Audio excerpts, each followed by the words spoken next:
is because we were descendants of slaves who set up a plantation. We have a uniqueness over here as well too, right? And we try to celebrate that every year with our food, our language, our nuances. That distinguishes us from all these other groups, which gives us a culture, distinction, right? Not better, right? But inclusive, right? Because in Charleston, where I'm from, we speak a certain dialect that sounds so similar to the Barbados patois, right? So the New Orleans, what's up, baby? Everybody has a uniqueness that they celebrate, right? So when I said that about Black Americans have a unique. That place? Is it South? Is it South America? Yeah, no, South Carolina. But listen, right. yeah, So you know that South. But let me finish. Let me finish. Okay. So what I'm saying, I didn't present this to be in competition with South Africans or Black Britain. This is not a no. Listen, I'm telling you what I'm doing now. So don't tell me what I'm doing. When I'm telling you what I'm doing. What I'm doing is actually celebrating. I'm celebrating uniqueness. So when I thought about the uniqueness.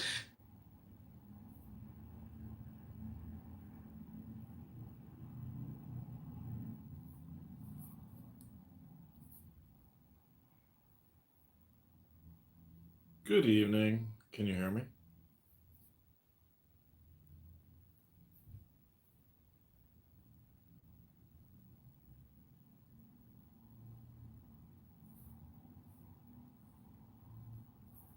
You don't know it.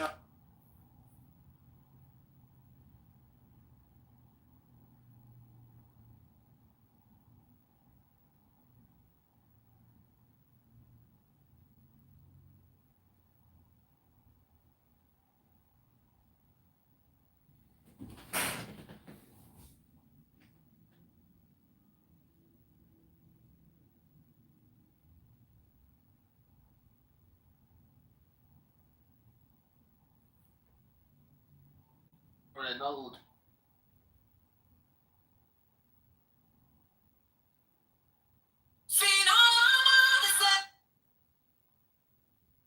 You will never trace his roots that.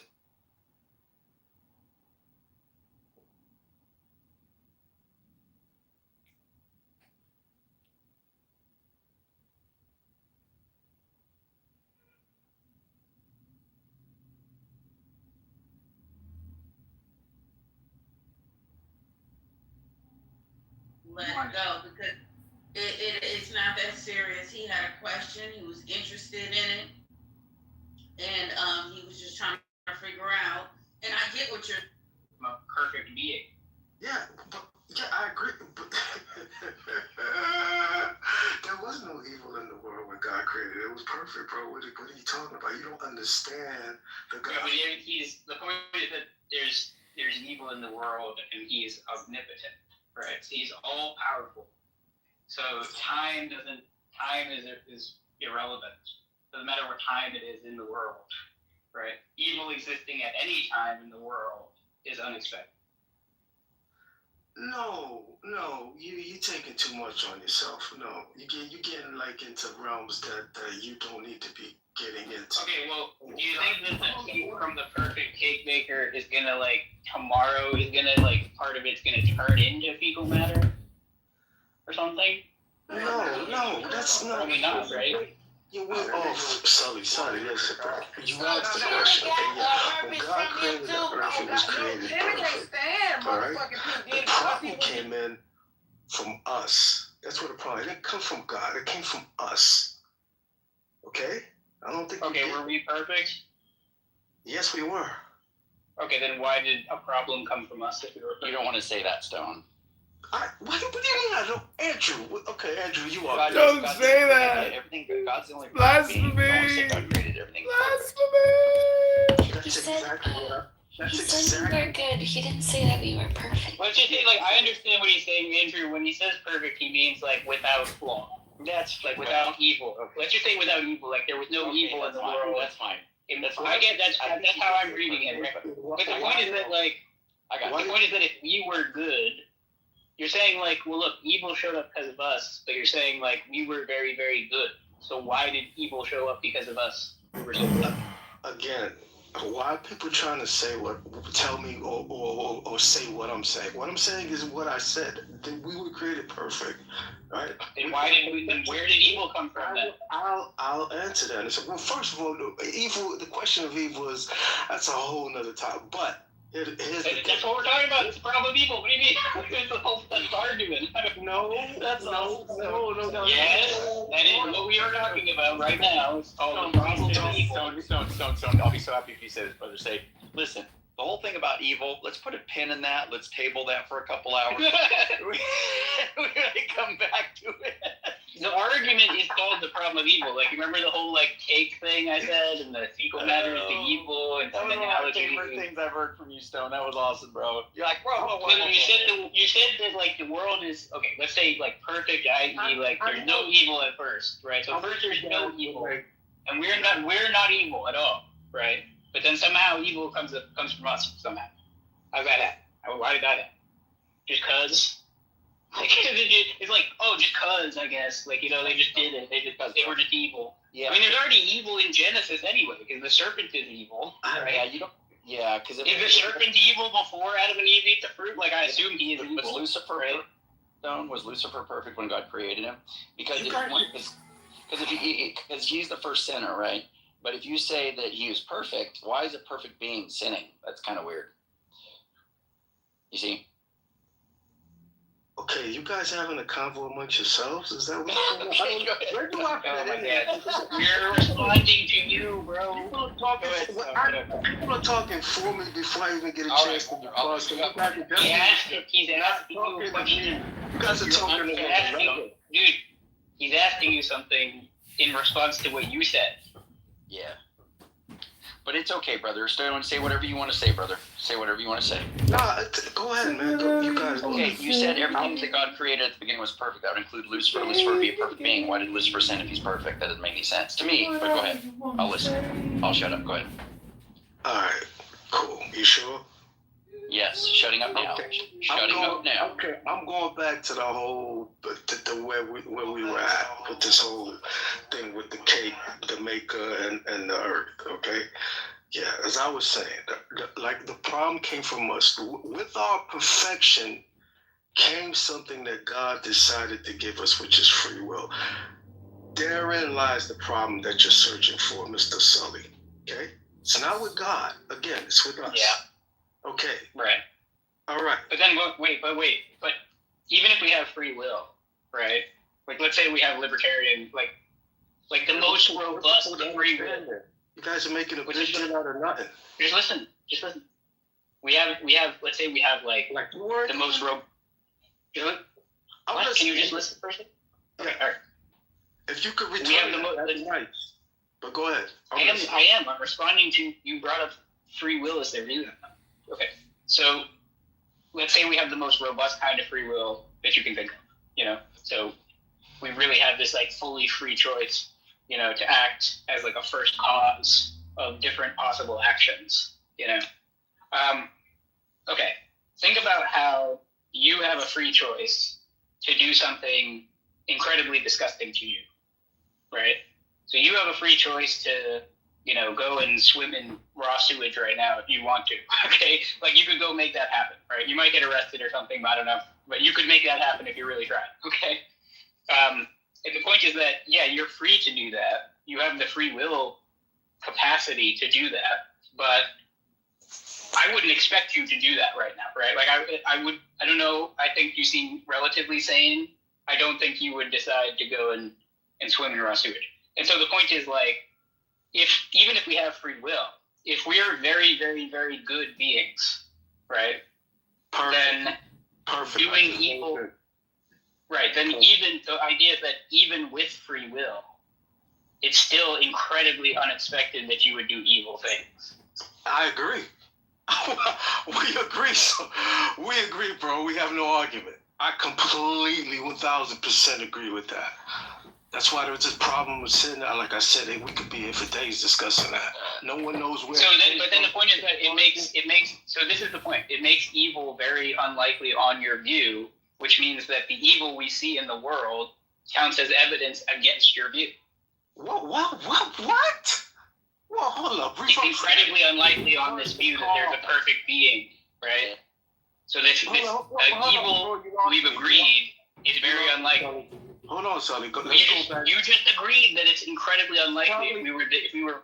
Go slow with me, bro. You're going too fast. Just go. Let's take it back. Now say that again slowly. Come again. You said you agreed that if we are really, really, really good beings, you said perfect, but I'm just going to say very good. Okay, because that'll appease Andrew, because that's what it says in the Bible. Okay, it says very good. It doesn't say perfect. So okay. So if we are very, very good beings, I don't know what. It doesn't say perfect. It says very good. But look. Anyway, the point is that if we're very good beings, then even if we have really robust free will, right? You understand the swimming in raw sewage example that I just gave you. Yes. It's very unexpected that such beings would do evil things, even though they have free will. Now, okay. The next step is this means that your explanation for evil is a free will choice that is very unlikely on the view. Right? Now, hold on. And that means that the existence of evil in the world is unexpected according to your hypothesis. And that means that it's evidence against your hypothesis. How so? This is where you lose me. Because on the hypothesis you're promoting, we would not expect to see evil, but we do see evil, and so it counts against the hypothesis. Just like how evidence works. You're saying, if my theory is true, right, then evil is very unlikely, and it turns out, there's a lot of that. Okay? So because something is unlikely, that means it won't be? What are you talking about? No, if I going too fast. This is what I'm telling you, slow down, bro. You're going too fast. This is why you're confused. What you're saying don't make any sense, but you think it does. Yeah, Sully, shut up. A perfect being, Stone. Andrew. What? I just told Sully to shut up. He's going too fast. He's blabbering. Yo, fuck you, Andrew. But listen, here's what I was going to say, Stone. Listen, this will be real chill. Ready? So he created... Just real quick. No. Because this is turning into silliness, bro. It's not silly. Can I say one thing? God created perfect beings, okay? He is perfect, okay? God doesn't sin. How do you explain that God has free will and he doesn't do evil ever and never will? But us, being perfect, also chose evil. How do you explain that? God has free will. See, this is what I'm saying. You guys keep saying these things and making these assumptions and just flying right past them. You don't think that's free? What do you mean God has free? What is that? You ascribing human attributes? I'll tell you. Do you think God had to create? No, Andrew, this is off topic, bro. What are you doing, man? This is completely off topic, bro. No. This isn't about whether God has free will. I'm breaking up. Yeah, you guys. The John Kitover Canada Congressman podcast. Hope you enjoy. So, look, it's not about whether God has free will. So I don't know why. I don't know why that was. This is what it is. Listen, beings that have. Andrew, forget about this. Andrew, forget about this pedantic thing about perfection. I already tried to push us aside. Here's why it's brought up. No, but I know, but he doesn't mean that anyway. So it doesn't matter. He just means the thing it says in the Bible. Okay, that's he's using the word for. Yeah, you're breaking up again. Yeah, okay, that's fine. Go ahead. It's fine. The point is that okay, we were good, right? His explanation, his theodicy is like a free will theodicy. He's saying that the explanation for evil is that we had free will. Okay, so it didn't come from God. God made the world perfect, very good, whatever. Sully, you guys are gonna have to listen. See, this is the problem: is that you're only getting through the first clause of the sentence. You're wrong. The full sentence. I'm gonna tell you why I'm doing that, because you're wrong. Everything afterwards is gonna be wrong. If the foundation is wrong, what's wrong? What's wrong? Everything built on top of it is going. What did I say that was wrong?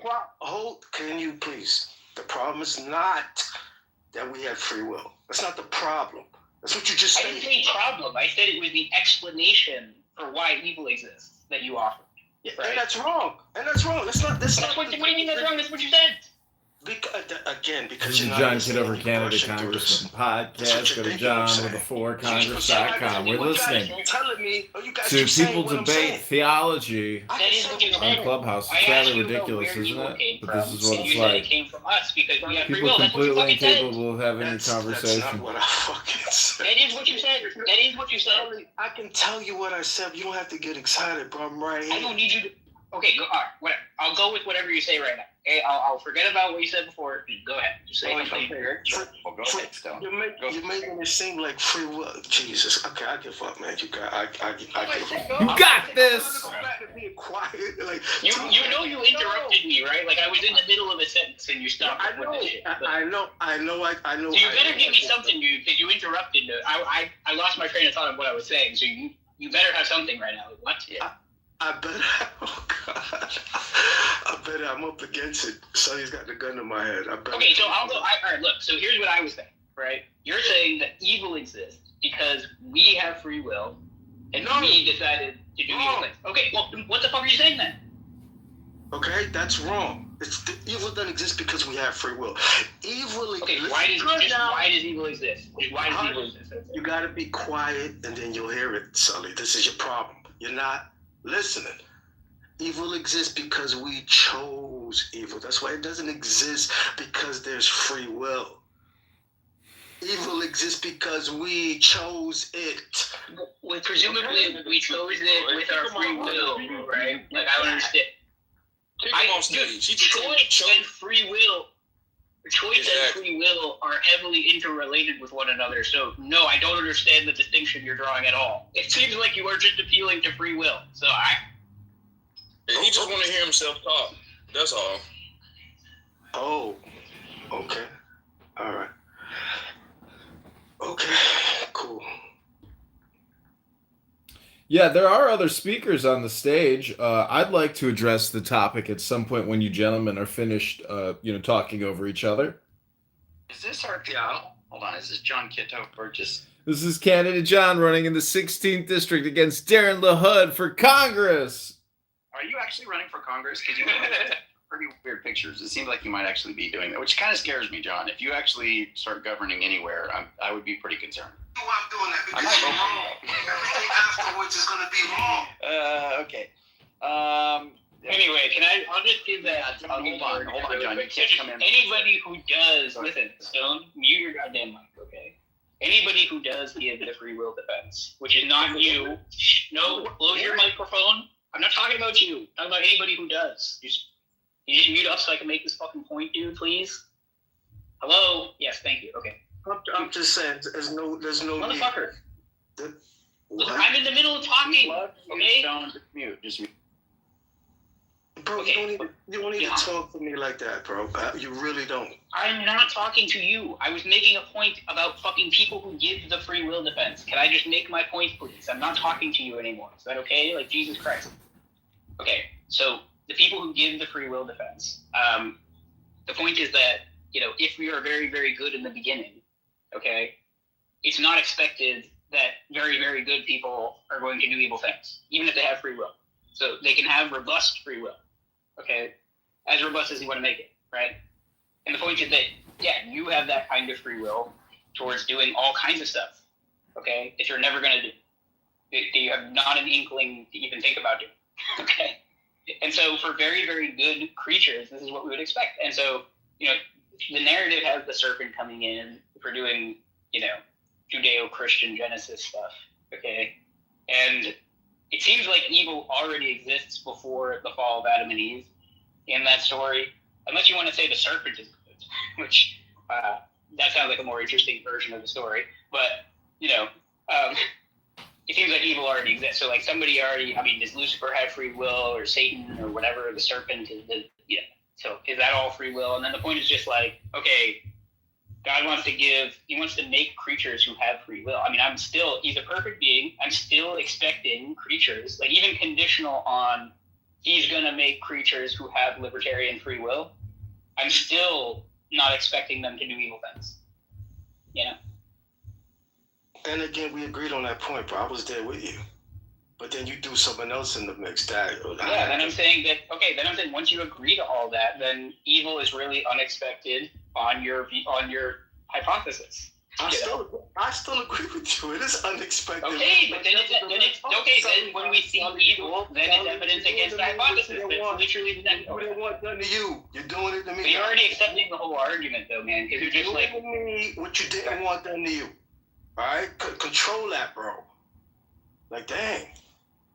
But again, like I said, I agree with you 1,000% with that. All right, but nevertheless, though it's unexpected, it is. It exists. It's there. Now, what you ought to do, not what we ought to do. And it's evidence against the hypothesis. That's the point. Instead of keep going around in circles saying, yes, unexpected, so then that, but then it doesn't prove anything. What we ought to do is try to figure out why it's there. That would be if I said, look, think about it like this, right? I have a hypothesis, and it's that Bob, got murdered yesterday. Okay. Is it likely that we would see Bob walking around tomorrow on that hypothesis? No, that's right. Okay. Now, if we saw Bob walking around, let's say tomorrow we get together and we see Bob walking around, is that evidence against the hypothesis that he was murdered? I would say so. Yeah. Right. So that's like the principle here. So it's saying, okay, you're agreeing that this thing is really unexpected if your hypothesis is true, and then we see it. And we go, oh, this is evidence against that hypothesis. No, but how is the evidence because something is unexpected? Because the hypothesis is totally ego, and at this point, do you remember the at cake? This point, we can do you remember ego. The baker and the cake, and how you said that would, if you got a cake that had poop in it, then it's evidence against the baker being a perfect baker? Well, we never got to that point. See, the first thing we got to was like, okay, so that's a good example to turn back to, because the way I framed it is, would you expect there to be fecal matter? And he said no. But like, let's say I give you a cake, right? And it does have fecal matter in it, right? Then you're going to think, hey, you said this guy was a perfect cake baker, but that must be false because, or at least this is evidence that that's not true, right? Exactly. Okay, exactly. Okay, good. Then we agree on like everything here, man. So like the point is just that evil is evidence against, perfect being. No, it's not, because those examples don't match up, bro. And by the way, is it 30 against? Everything is literally the same. It's literally structurally the same thing. No, it's not. No, it's not. The structure of the inference is exactly the same. Right? It's saying, here's the hypothesis. Yeah. It's a perfect, in one case you have a perfect cake baker, in the other case you have a perfect being, and then instead, we have fecal matter instead of evil. Okay, we're saying, would we expect the fecal matter? No. We found the fecal matter. Oh, that's evidence against this perfect cake maker hypothesis. And it's the same thing. Here's the right? But it's like we find the evil, and it's evidence against the perfect outcome. Yeah, the cake doesn't have agency. But that's the problem with the whole thing. It's not the same at all. No, but I just addressed this point about free will, bro. Right? His ego won't allow him to get it. He's fighting against his ego right now. Not logic. Like doing like the personal attacks instead of actually doing like the logical stuff on us. It's fucking annoying. Thank you. No, I think Mr. fucking agrees with me. No, I think he's agreeing with me. Yeah, I do agree with you. And this is just AWOC. AWOC is mad because he was adopted by monkeys, and he's mad. AWOC thinks you're agreeing with monkeys. AWOC thinks you're agreeing with the other guy. That's the issue. Here's just like because he's not tracking very well. AWOC is just trying to keep things civil instead of us turning into a bunch of dumbasses. That's what he's trying to do. I mean, I think we get do anything personal here. We're trying to have a discussion. But if we want to get the point, though, right? Like, I'll just be quiet. And you know what I'm saying? I want to engage. That's cool. I mean, it's not a problem. It's not. It sounded look, Steph. I'll just say this, and then I'll let you talk. I'll just shut up. It seems to me like you just agreed with like every step of the argument. And then the idea is like, you just don't agree with the part at the end where I say like, okay, and so this is evidence, right? And then you go, no. And it's kind of like the Patrick in the Man Ray meme or whatever, where he's like showing him the license. And he's like, okay, so it has your name on it, right? And it's like, yep. And it's like, okay, so, and if it has your name on it, that means that it's yours, right? It's like, yeah. And it's like, okay, so it's yours? And he's like, no, it's not. It's kind of like that sort of thing here. Because You're saying, yes, it's very unexpected on the hypothesis, and you're even agreeing, like, with the other inferences where it's like, you know, if I would expect not to find this, if the hypothesis were true, and I do find it, then that's evidence against, you know. I got you. Even speech against Do you want to do you want us to get to like an understanding here or something? Because I mean, I can do that if that's what you want, or if you just want to. I don't know exactly what you're seeking here, but let me try. Okay, cool. All right, what is it you want me to understand here? How about walk me through this step by step? I gave you a response to like the free will idea, and I gave you responses to. So in other words, what you're saying the other ideas you brought up. So God can't be real because there's evil in the world. That's ultimately the. It's an evidence. So I'm giving you the evidential version, which is just to say, like, look at all this evil. Look at all these fucking evil people doing evil shit for centuries, if not millennia of evil. And also, you know, I don't know if you're a young earther or whatever, but you know, okay. So since about 4000 BC, there's been about, okay, so I'm just going to starting to count from like 4000 BC then, right? There's been about 105 billion humans. Well, no, 4000 BC is 6,000 years from today, right? 4000 BC is 6,000 years. Okay, all right, cool, yeah, cool. Right, so you got about 105 billion people. If they were to live an average of 40 years each and suffer for 15% of their lifespan, then you would get 630 billion years of human suffering time. So there has been like an absolutely immense degree of both human and animal suffering, even if we're younger, even if we're using young Earth dating, okay?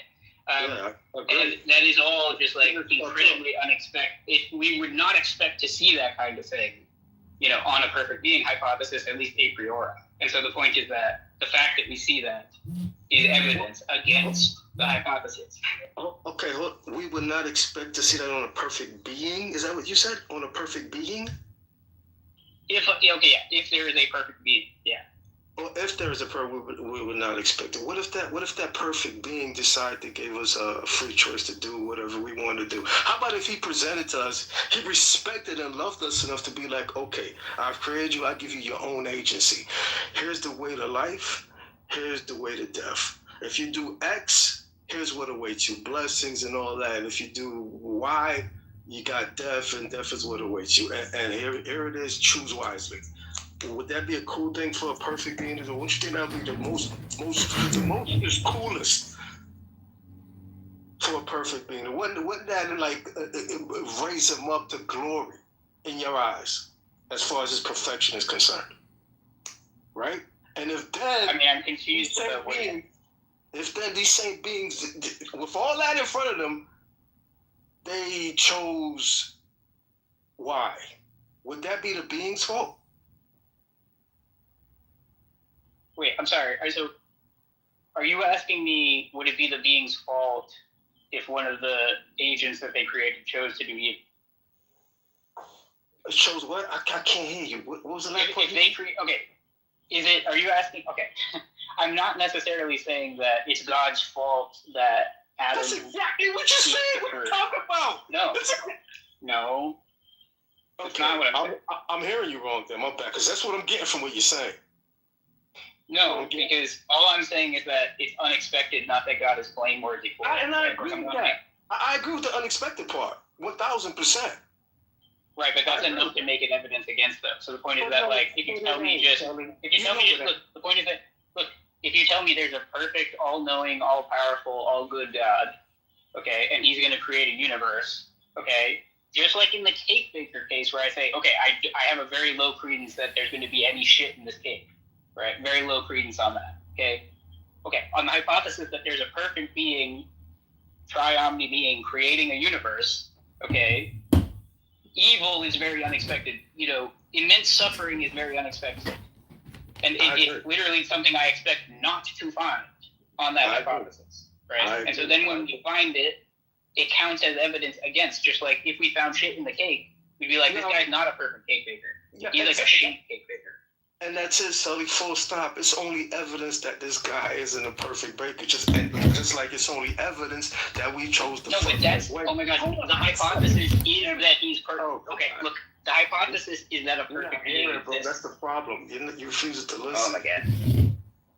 It's only evidence. It's not about saying that there still would be a God. Okay. It's not about saying there would just be a bad God. Right? It's saying the hypothesis says that there's a perfect being, right? And then this has evidence against. But how does it say that's not a being? How does the fact that we chose evil evidence against the fact that there is not a God? How does that work? That's the connection. It's okay. It's okay. I've explained the free will thing, even on the free will account, right? It's incredibly unexpected. That's not what we would expect. I don't want you to get exasperated, bro. It's cool. I'm just gonna say for the record. Look, if I had to place it, if you said like, hey, God created a guy, and the guy he created, okay, right, he has libertarian free will, and you were like, okay, what credence do you assign that he's gonna go swim in the raw sewage? Oh, like pretty much none, because you said he's like, you know, he made him a really good, upstanding guy who's like reasonable, who would know better, you know? Okay. And that's going to apply to like every other. Hey, do you think he's going to eat the apple? No, he's not going to eat the apple. What do you mean? I'm going all in on he's not going to eat the apple. I just got dealt, you know, pocket aces. I'm going all in. Sully, homie, don't we do dumb shit every fucking day, but yet we know better? Yeah, but God didn't make Sully, of all the people that ask that question, it shouldn't be fucking human beings. We do dumb shit every fucking second. Hey, what's the point of this conversation at this point? Like, you know, is there a goal here? What are you guys even discussing at this point? And, you know, you just keep repeating yourselves. This is ridiculous at this point. What do you got for us, John? What would you like to say? Yeah, he just got literally nothing to contribute, I'm sure. Don't troll, John, but go ahead. Yeah, I mean, What do you got? the best reasons for God is intelligence. The divinity or the divine, you know, Lord is super intelligent. So theism, all this religious debate, it all deals with intelligence and super intelligence. So the best reason for God is clearly exhibited in the highest levels of intelligence. And what you've just witnessed is someone try to explain to another person how the English language works, and that person rejected everything that person said, and they talked over each other. There's no intelligence here. It's a typical Andrew room. But God deals with divine intelligence, and I can assure you, everything you just witnessed was a waste of time, completely and utterly, and that's why I have a recording of it in another room called Conversational Hypnosis. Super stupid waste of time. Thanks for contributing to my content collection efforts, everybody. I forgot this is the guy that does that. Anyway, psychosis there. Go ahead. Andrew, you should let me run this on you because I don't think you have any good responses to this either, and you're kind of just sitting here stewing in this guy's like defeat. I don't have a good response, Sully. Oh, I'm not. Andrew's just sitting here going like, damn, this guy hasn't even learned yet. Andrew hasn't learned yet. I'm not saying that. I think it can count as evidence. It's fine. Okay, but like, there's a lot. Not cool, bro. I got a great response to it. I mean, is it more like? Did you hear the thing about the 630 billion years of human suffering? Yeah. Yeah. I mean, I do. Oh, okay, not me. Sorry. I do think there's some mitigation to all that, though. So, I mean, I don't think it's just flat out no good explanations for it, you know. So, I mean, I do think the sheer scale and maybe the quality of the suffering. You think he could have taken off maybe like a billion years, like maybe like 10 of those 630 billion years? If he had, would you know it? You know what I mean? So I do think that he has. Oh my god. I think he has. I mean, that's a low ball estimate, by the way. Like, yeah, if you do more reasonable estimates, it's like over 1 trillion years. It's like crazy. Well, you also like the other creationism, so. Yeah. Okay. Yeah, that's true. If you like young Earth creationism, it helps you a bit here. Caleb, wouldn't you want to say here, because Not really, because it's still 630 billion years at 50. Okay, that's assuming average lifespan 40 years, 105 billion people since 4000 BC, and 15% of your life is suffering, which is pretty low ball. So, Lee, why? My question for you is this: if the recipients of the suffering, or the victims of it, let's say, still see God as good, in spite of that, predominantly, and they don't blame Him, quote unquote, for it, right? They're able to. Yeah, say, but see, that you get that the argument I was just running had nothing to do with blaming Him, right? It was just that it's something you wouldn't expect Him to do. It's the same as, it's not even just like, I shouldn't even just phrase it as unexpected or wouldn't expect. It's that you expect not to see it, right? Which is like the cake baker case, right? Like, it's like, yeah, perfect cake baker. I'm not expecting there to be like, feces in here. And it's the same kind of thing here. It's like, okay, perfect being, creating a world, creating beings, creating libertarian agents. How many chips am I putting on? It's going to be all good. I'm putting a lot of chips on. Putting almost all of my chips on. Yeah, if it's a perfect being, omnipotent, all-knowing, creates, the best stuff, basically. But I'm expecting it to be all good. I'm not expecting to find any shit in it. Right, but permitting them to put feces in it, so to speak, or to make feces in the cake, right? Because let's say they're the ingredients of the cake, and they're making feces in the cake. What's with all these examples of shit pies and crap cakes? Yeah, but then he put little rapscallions in the cake who are gonna make shit. See, because then the point is that even if the cake baker was gonna put these little rapscallions in there who had the libertarian capacity to make shit inside the cake, right? You would expect the ones he picked, to be like very unlikely to do that, right? Like, that's kind of the point. Like, the things that he creates, even if they have libertarian, like, again, you get that whole, you don't have any inclination to go swim in raw sewage. Yeah. Nonetheless, you have like total free. You could totally go do that right now. Like, you have all the free will in the world to go and do that, and they did it on Jackass. Yeah. So you can. I think RFK did it too, so I think you definitely could do it if you wanted to. I think our conversation, this conversation, is leading to where our last one did, Sully, where I ended up saying that I would gobble up a whole bowl of feces to get to the candy bar. Yeah, but see, that's where we melted. You would eat a bowl of shit to get to a Snickers bar? I know you would eat shit to get a candy bar, but like, You still like these tobacco. it's a good example of something you wouldn't do then. Like, I'm sure there's plenty of stuff where you're like, yeah, it's like, I wouldn't even think of that, but now that you presented it to me, like, hell no. Like, I would never do that, Yeah. So that's kind of the point. It's like, all the evil shit that they could have done could have been like that. Yeah, but I think having to them, by the way, I mean, like, so like, from their perspective, it's like, why the fuck would I ever do anything evil? Like, what? Yeah, I could. Why would I do it? But I think in spite of the strong draw, is part of why faith pleases God, and why it is a genuine relationship. Why is there a strong draw?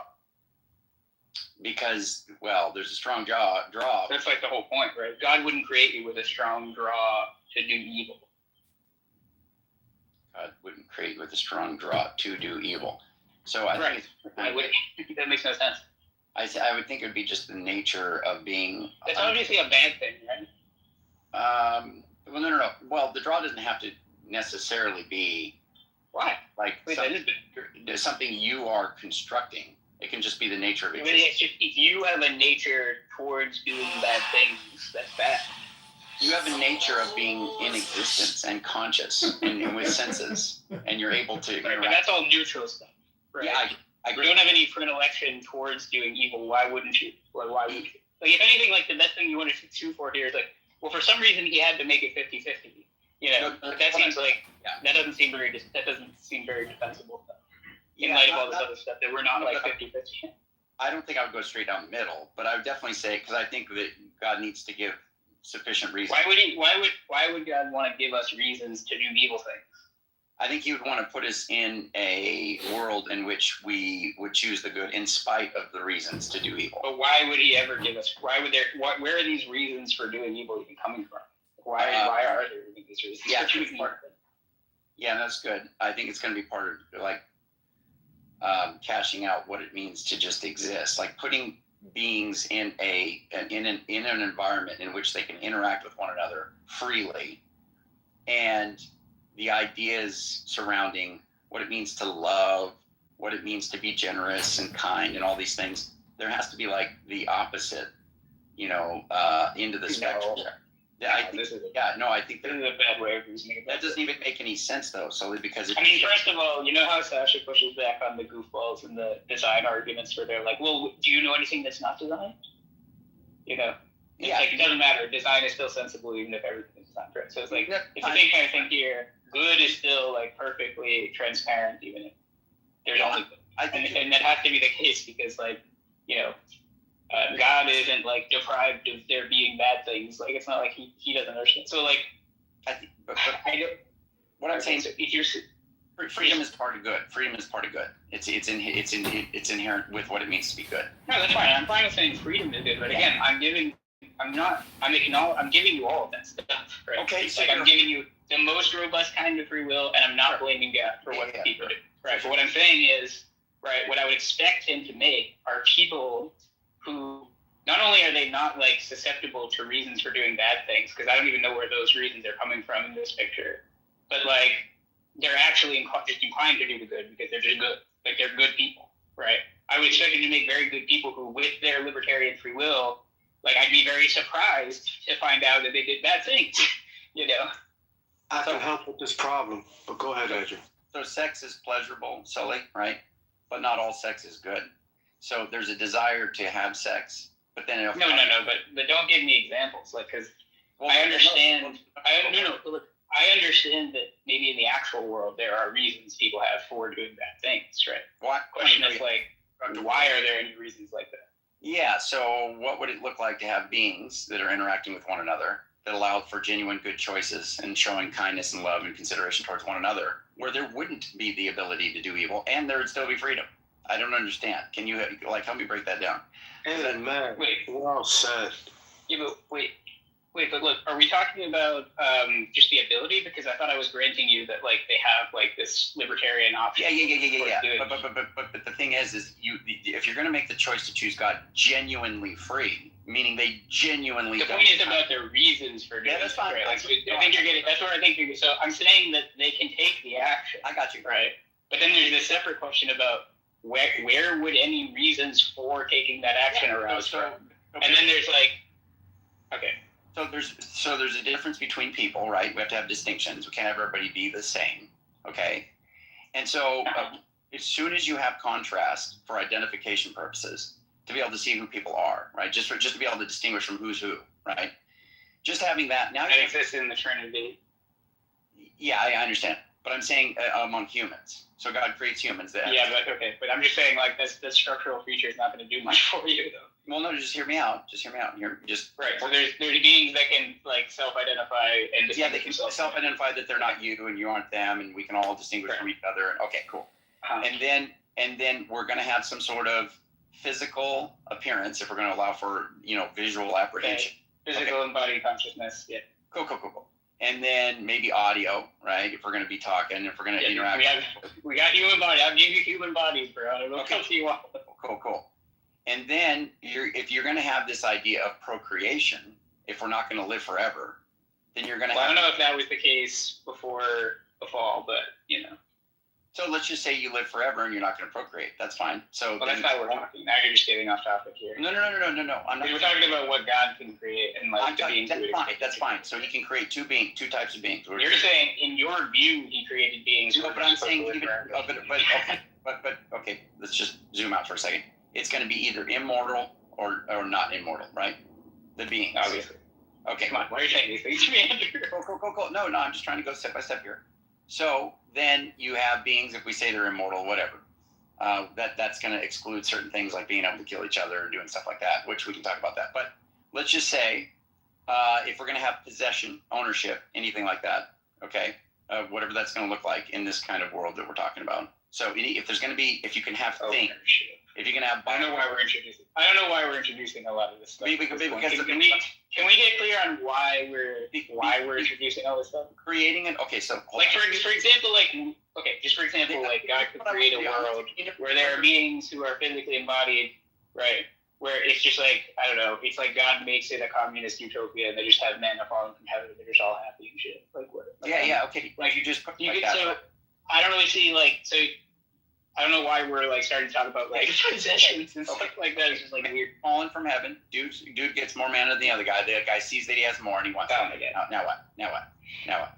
Andrew, again, the point is like, okay, imagine he creates like a lot of really good people and then they all realize and they're all like very smart and they're like, oh, you know, like it's okay. Like you realize but they're free because this stuff falls from heaven and I can just get however much fucking mana I want because it's falling from a goddamn It doesn't matter that guy has more than I do. Okay, like I don't.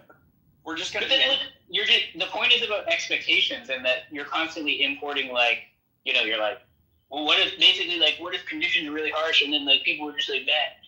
It's like, okay, but like, why would God make that stuff? The whole point is that if we were just saying he's creating a world, right, and he's going to make conscious embodied agents, and they're going to have human bodies, okay. Now I'm just like going from those things, like, okay, this is what I'm giving a priori, and we're like, okay, what do we expect this world to look like, you know? And then the picture you're painting is like kind of a tortured picture to try to bring it into line with the actual world. And what I'm saying is like, no, but that's like motivated, right? Because the point is that a priori, like prima facie, you should just go, yeah, the world I would expect on that hypothesis would look like incredible. And I would not expect like 630 billion years of human suffering. And I would not expect like, you know, genocides and wars and fucking children burning alive. I wouldn't expect any of this stuff. Wouldn't expect it. In fact, I would expect not to find that stuff if I was to go and check this world created by this being. Even if you created beings with free will in that world. Even if there was free will, it wouldn't matter.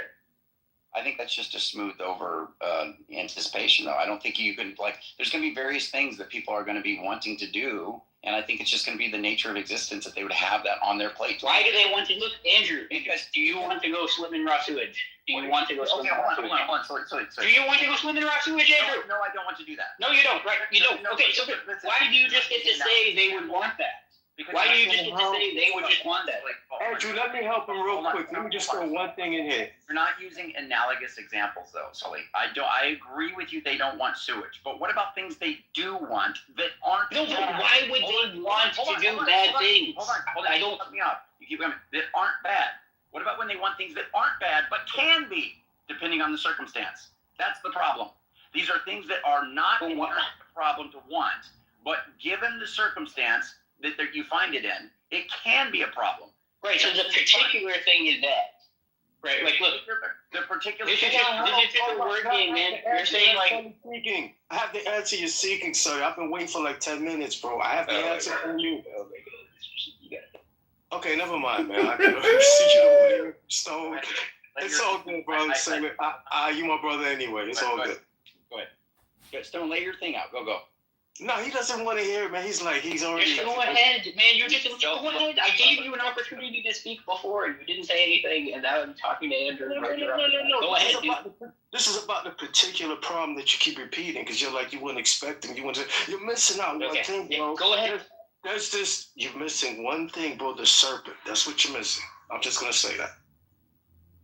I mean, I already commented on the serpent. The serpent doesn't change anything. No, it changes everything. You're adding. It literally changes. It literally changes nothing. You're just kicking the can down the road to why the serpent did something. That's right. Like, I don't like this. No. What? You're opening up a whole new door that we don't want to. It's literally just going to be the same thing, but at the level of why did the serpent start doing bad things? Like, it's not even a different argument. No, Sully, you keep asking why is it that these beings in this perfect world would want to do X, Y, Z, and I'm telling you, there's something you're missing in that whole thing. It wasn't just that was the serpent out there enticing them to do that. Look, the whole point is you can build this convoluted mechanism of shit that makes shit inside the cake that the perfect cake baker is making, right? So you have this, like, imagine, like, the perfect cake baker put a Rube Goldberg machine that, like, eventually produces a nugget of shit into the cake, you know? That's also something where I would be like, yeah, I don't expect him to do that. I don't expect this kind of Rube Goldberg fucking, you know, mechanism that, oh, this guy, this fucking Archon sinned first, and then this guy fell, and then, these guys ate this fruit, and, like, that's why there's evil. They did expect Satan. They were warned about Satan. And not only that, there was a tree in the car. Bro, there's a whole bunch of shit you're missing here. But it's all good. Well, they weren't warned about Satan. Okay. They weren't warned. I mean, it literally makes no difference what the story is. But that's a problem. If you just don't want to accept it, that's another problem. Then we're just beating a dead horse. No, the problem is that you already accepted the whole argument, bro. And Stone, where are they warned about Satan?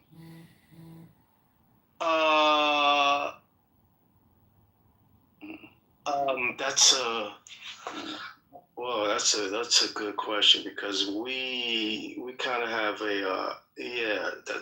okay. Let's just say that they were warned. How do I put this? They told not to. They knew. Let's just say this. They knew about they knew about temptation. Let's just add that. Why? They knew about temptation because listen, Andrew. They were specifically warned about the tree of life. The tree of the good of the knowledge of good and evil. They were specifically warned about that, and they were told, don't touch it. So temptation was already thrown into the mix. They were already tested. Well, it was in the mix insofar as it was present for them to be tempted by, but they didn't know what temptation was until they experienced it. God just said, don't do this. Now, we're not gonna. I don't agree with you there, but it's all good. Sure, but even him saying don't eat of the fruit, you might say that carries within a temptation, because now it's like, do not do it. Not exactly. You might have the desire to go contrary to him, but then Sully's asking, why even have the desire? Why is it that God's creating beings that will have the desire to go contrary to the good, and why not make it where these desires? I explain that with the free will because if they didn't have free will. But listen, because otherwise they would be robots. God wasn't trying to create robots. I get that. That's not what he's saying, though. Right? God That's can't. exactly what he's saying. God can't. Because he's expecting them to be perfect and just do what they told him. Like a program. God can't shoot Stone. Is God a robot? Of course not. What kind of question is that? Okay, does God only choose good? But what I'm saying is, why are you trying to put God in the human box? That's the point. That's what you're trying to do. You're trying to put God in the human box. The point is to show that a being can be free to only choose good. Again, why are we making God a being? God is above being. God creates beings. You don't think God? Well, look, that's a whole nother argument. Again, let's not try to put God into the human box. So let's just eliminate that. I'm not trying to go down that rabbit hole. The point is, box. There are similarities between God and humans, though, right? Yeah, but you're asking why wouldn't God do evil? And who's going to tell God he did evil? Who's going to question God or judge him? What's that now? I'm saying he can't do evil, but he's free. That's my point. Well, I don't know if he can't do evil because the Bible states, it says, well, you know what, again, that's not something. The Bible says that God cannot do evil. Let's just not go into that, because that would open up a whole nother can of worms. Let's just not go there. What was I saying? I was saying that, you made me forget what the hell I was saying, man. You ain't saying shit! You think the snake... You ain't saying shit! It's okay, John. You think the snake is going to solve this for Sully? So what I'm saying is no. I didn't say it would solve it. But the snake and the serpent is secretly Jesus Christ. Why? Okay, but he kept asking, why is it that perfect beings would want to do? So I'm saying there was something else involved that he's not that he's just skipping over. There was the serpent. Now, but the serpent had all the powers of Lucifer with him. All of that entails, it wasn't just a little temptation. It wasn't just a small enticement. This was some supernatural, extra powerful shit. And we know all about temptation. I mean, just little things get us going. When we know this shit is wrong, as I was saying before, we do this every day. As human beings, we should be the last people to ask these questions about why would somebody who knows better do wrong. That's the last question we as human beings should be asking. No, dog, maybe you should read a book and study philosophy, and then you can answer that simple question. All right, homie, could you need a hug? What the hell? Do you need a hug, and how long are you just going to keep rambling, talking about nothing? Okay, all right. How about this? How about you hop off my nutsack and just chill out there and let me finish? How about that? Yes, please stay off his testicles, John. Please. Thank you. Yeah. Yeah. Anyhow, yeah. Okay, Go ahead. But Stone, so God can create free beings that only choose the good. They don't choose to murder, rape, and do all this horrendous stuff for millions of years or however long, right? I don't agree with that at all. Explain why that's not possible to Sully. Go ahead. Because again, that would just be Sully. You speaking for Sully now? Because again, that would be creating a robot. God is not interested in creating robots. He's interested in creating free human beings that can think and then choose him because it's the right thing to do. So here's what Sully said. He said, can you create robots that can you create humans that when they want to choose to do evil, it makes them smell feces and taste feces and makes them not want to do it?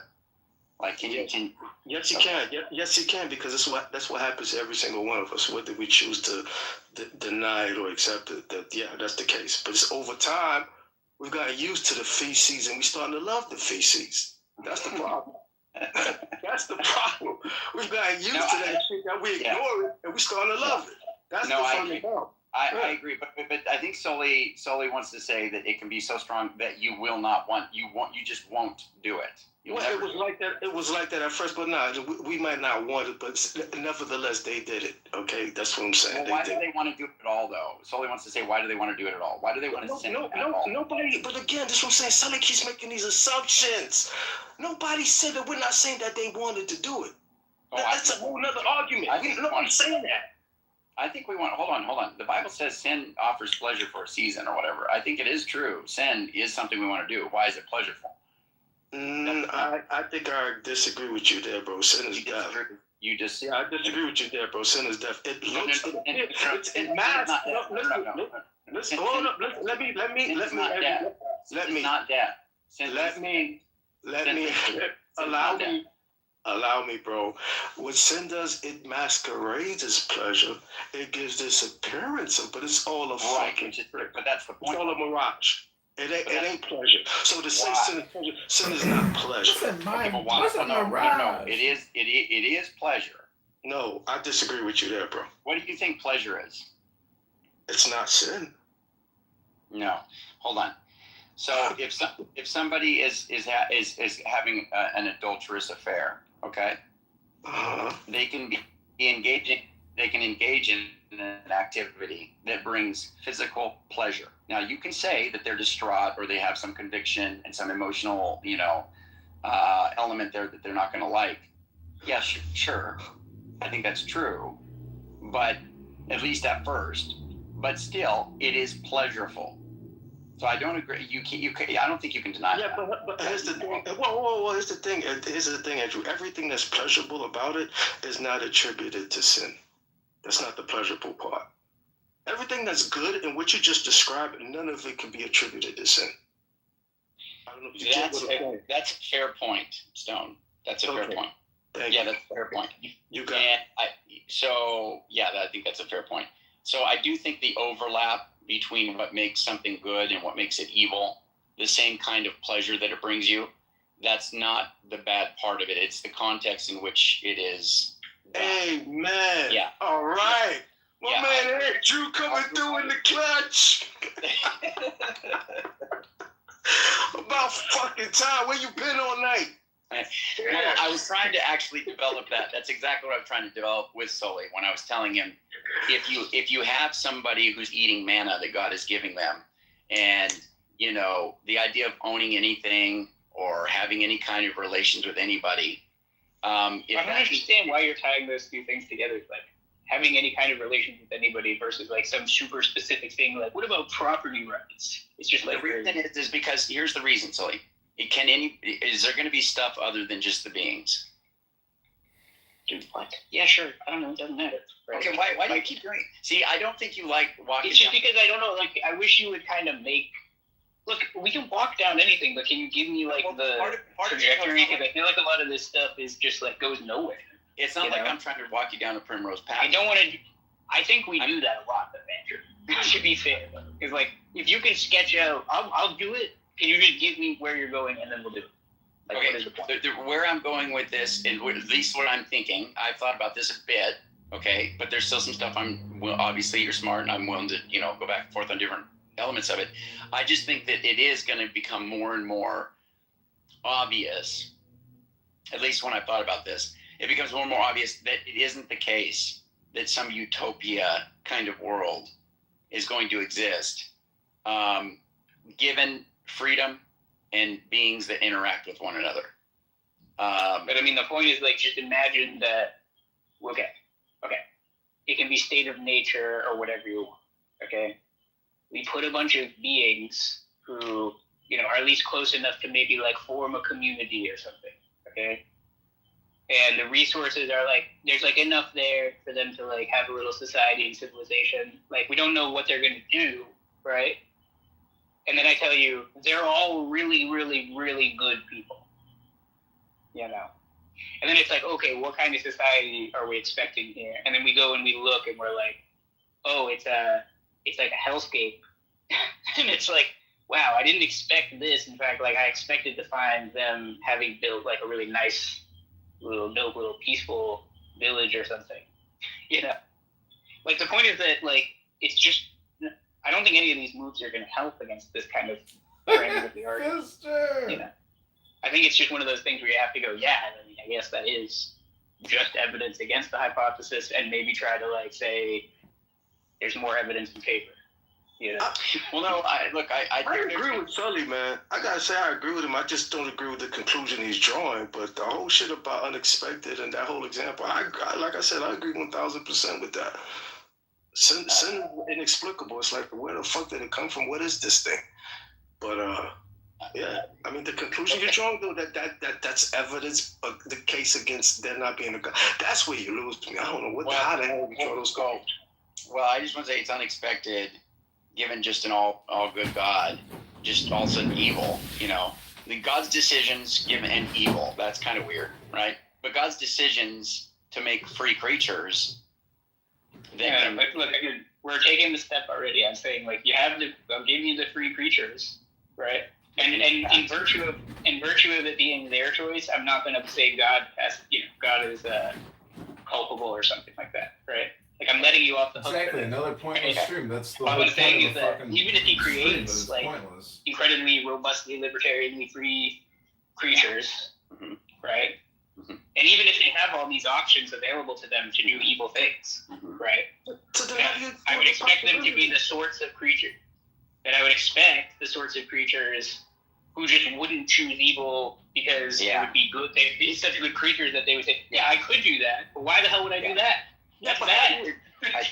How do you exclude that possibility, though, Sully? This is where you're losing me. How can you exclude that? That makes no fucking sense. Oh my God. Because Sully, listen, don't oh my God me. It's not an exclusion, right? The whole point is that, hey, there's certain. I'm saying, maybe they just turned out bad or something. Maybe they just, they are really good, and, like, even though this is, like, Andrew just did decide to go swim in the raw sewage tonight, I guess. It's like, oh, damn, okay, I'm not saying, like, a deductive argument that Andrew can't decide to go do that, but I would be like, does the possibility exist, Sully? Please, does it exist? That possibility? Yes. Okay. That's like the whole point of me granting them the free will. What are we arguing here then? If the possibility exists, because he's saying we're arguing about evidence. It's like this, Stone. You're never gonna say, okay, the possibility exists, but you're never going to say, hey, let's get 50 people together and all defecate in each other's mouths and break each other's arms and slit each other's throats. I mean, yeah, sure, somebody might do that. Like, no, there's an easier example. It's just like, say you went to a magic show, right? And you're like. And I'm like, okay, is it possible that last magic trick, is it possible that one was, like, actually real magic? And you might go, like, yeah, it's possible. I mean, it was still probably just a card trick, it's really unlikely that it was real magic. But, I mean, it's possible that one trick was real. I get no. Of course it is. Of course it's possible. Like, there's, like, I want to hear Kate. Well, people on my YouTube live stream are saying that this is just another pointless live stream about nothing, and I gotta agree, this is a total waste of time as usual. You guys believe in, like, people doing magical shit anyway.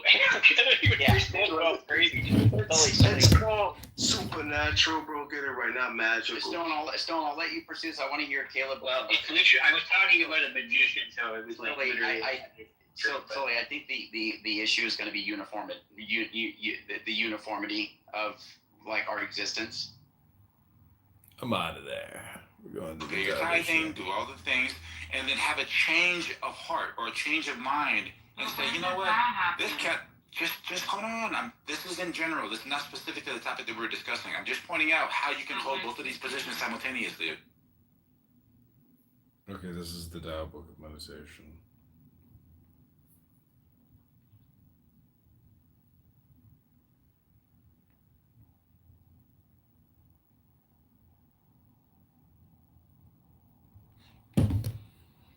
Yikes! Some people take their religion a little too seriously. I mean, I guess you can't take it serious enough, but you see what I'm saying? Where it's like, they're just having, would you call that logical syllogisms? They're just having like logic arguments about the arrangement of words. I don't know. This is the Tao Te Ching. Oops, I dropped this plant in my olive oil. What happens if you drop rosemary leaves in... And is synonymous with suppleness, adaptability, endurance. Anyone who has seen a Tai Chi or Aikido master doing not doing will know how powerful this softness is. Lao Tzu's central figure is a man or woman whose life is in perfect harmony with the way things are. This is not an idea, it is a reality. I have seen it. The master has mastered nature, not in the sense of conquering it, but of becoming it. In surrendering to the Tao, in giving up all concepts, judgments, and desires, her mind has grown naturally compassionate. She finds, deep in her own experience, the central truths of the art of living, which are paradoxical only on the surface, that the more truly solitary we are, the more compassionate we can be. The more we let go of what we love, the more present our love becomes. The clearer our insight into what is beyond good and evil, the more we can embody the good. Until finally she is able to say, in all humility, I am the Tao, the truth, the life. The teaching of the Tao Te Ching is moral in the deepest sense, unencumbered by any concept of sin. The master doesn't see evil as a force to resist, but simply as an opaqueness, a state of self-absorption, which is in disharmony with the universal process, so that, as with a dirty window, the light can't shine through. This freedom from moral categories allows him his great compassion for the wicked and the selfish. Thus, the master is available to all people and doesn't reject anyone. He is ready to use all situations and doesn't waste anything. This is called embodying the light. What is a good man but a bad man's teacher? What is a bad man but a good man's job? If you don't understand this, you will get lost, however intelligent you are. It is the great secret. The listener will notice that in the many passages where Lao Tzu describes the master, I've used the pronoun she at least as often as he. The Chinese language doesn't make this kind of distinction. In English, we have to choose. But since we are all potentially the master, since the master is, essentially, us, I felt it would be untrue to present a male archetype, as other versions have, ironically, done. Ironically, because of all the great world religions, the teaching of Lao Tzu is by far the most female. Of course, you should feel free throughout the recording to substitute he for she, or vice versa. As to method, I worked from Paul Karas's literal version, which provides English equivalents, often very quaint ones, alongside each of the Chinese ideograms. I also consulted dozens of translations into English, German, and French. But the most essential preparation for my work was a 14 years long course of Zen training, which brought me face to face with Lao Tzu and his true disciples and heirs, the early Chinese Zen masters. With great poetry, the freest translation is sometimes the most faithful. We must try its effect as an English poem, Dr. Johnson said. That is the way to judge of the merit of a translation. I have often been fairly literal, or as literal as one can be with such a subtle, kaleidoscopic book as the Tao Te Ching. But I have also paraphrased, expanded, contracted, interpreted, worked with the text, played with it, until it became embodied in a language that felt genuine to me. If I haven't always translated Lao Tzu's words, my intention has always been to translate his mind. Describing the indescribable, teaching the unteachable, pointing the way to the way. What does Lao Tzu think he is doing here? It can't be done. No way.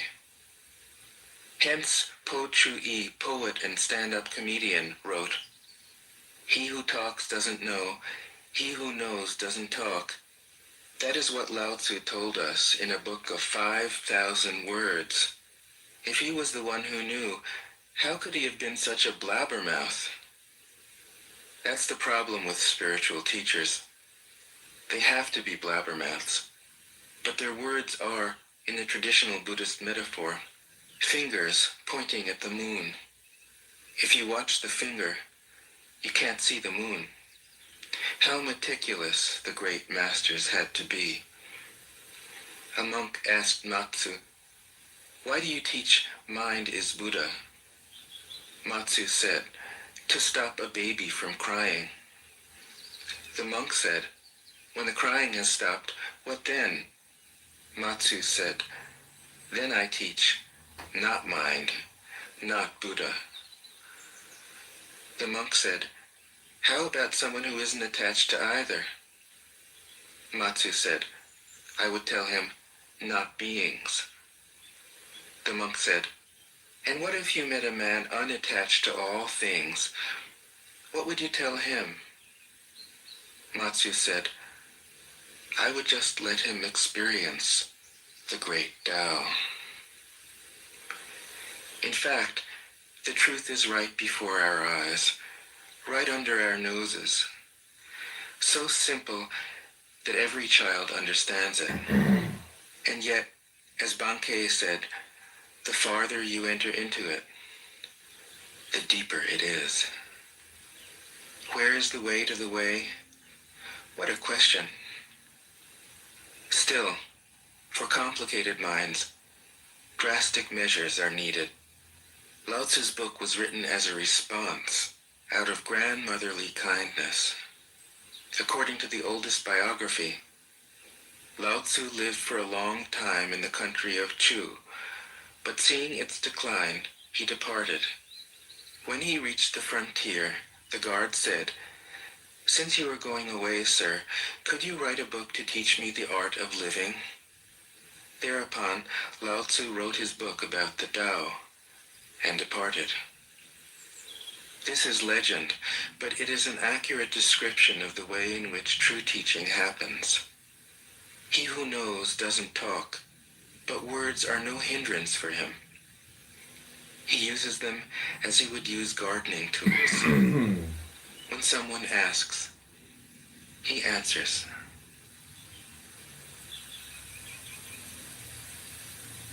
Tao Te Ching 1. The Tao that can be told is not the eternal Tao. The name that can be named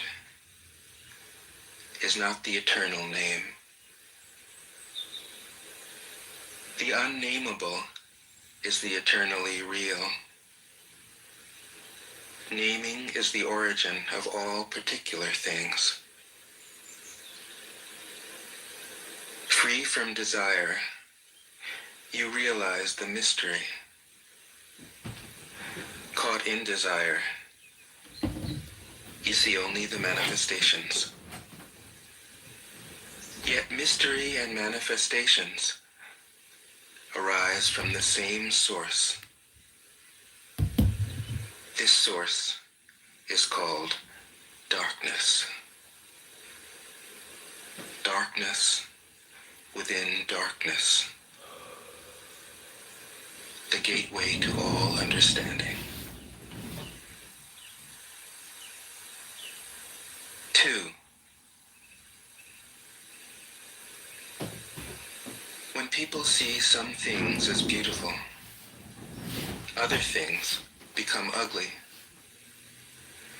When people see some things as good, other things become bad. Being and non-being create each other. Difficult and easy support each other. Long and short define each other. High and low depend on each other. Before and after follow each other. Therefore the Master acts without doing anything and teaches without saying anything.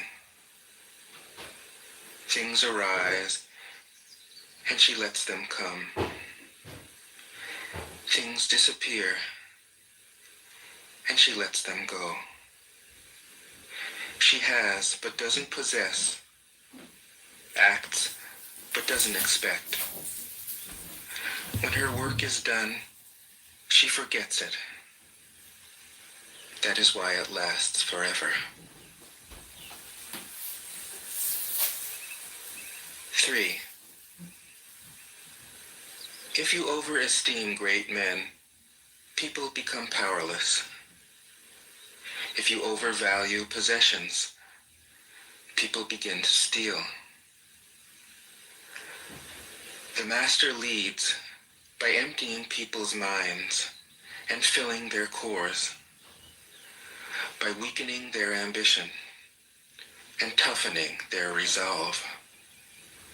He helps people lose everything they know, everything they desire, and creates confusion in those who think that they know. Practice not doing, and everything will fall into place. 4. The Tao is like a well, used but never used up. It is like the eternal void, filled with infinite possibilities. It is hidden but always present. I don't know who gave birth to it. It is older than God.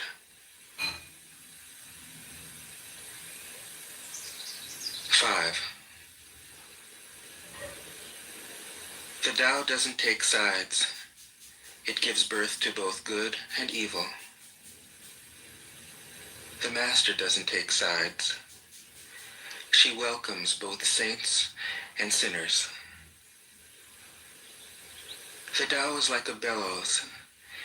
It is empty yet infinitely capable. The more you use it, the more it produces. The more you talk of it, the less you understand. Hold on to the center. 6. The Tao is called the Great Mother. Empty, yet inexhaustible, it gives birth to infinite worlds. It is always present within you. You can use it any way you want. 7. The Tao is infinite, eternal. Why is it eternal? It was never born, thus it can never die. Why is it infinite? It has no desires for itself, thus it is present for all beings. The Master stays behind. That is why she is ahead. She is detached from all things. That is why she is one with them.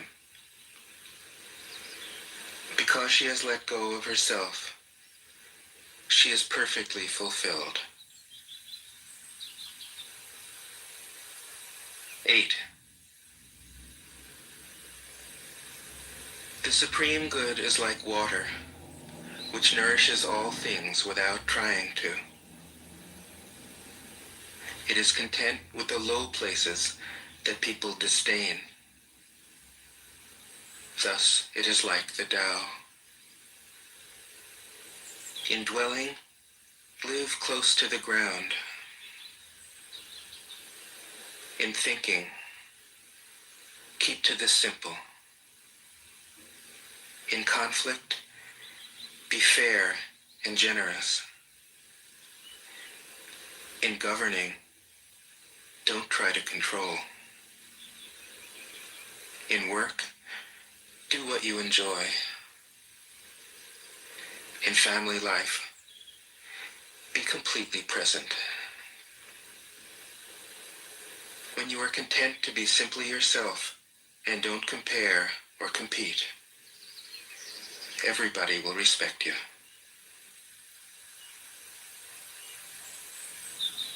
9.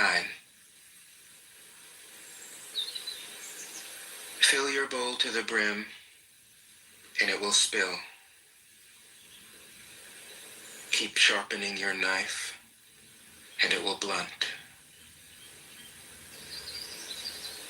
Chase after money and security, and your heart will never unclench. Care about people's approval, and you will be their prisoner. Do your work, then step back. The only path to serenity. 10. Can you coax your mind from its wandering and keep to the original oneness? Can you let your body become supple as a newborn child's? Can you cleanse your inner vision until you see nothing but the light? Can you love people and lead them without imposing your will? Can you deal with the most vital matters by letting events take their course? Can you step back from your own mind and thus understand all things? Giving birth and nourishing, having without possessing, acting with no expectations, leading and not trying to control. This is the supreme virtue.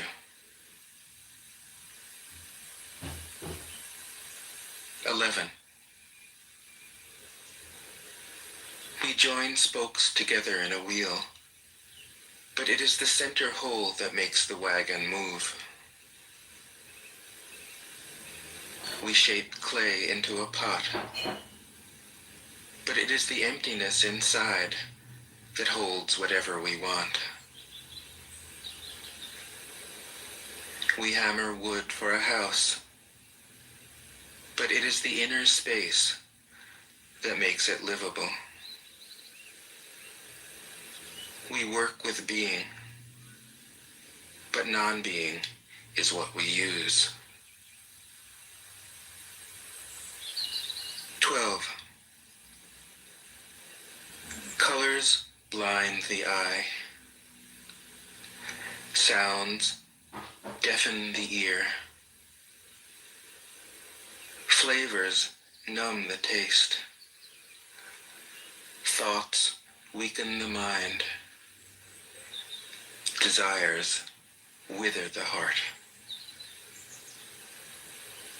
The master observes the world, but trusts his inner vision. He allows things to come and go. His heart is open as the sky.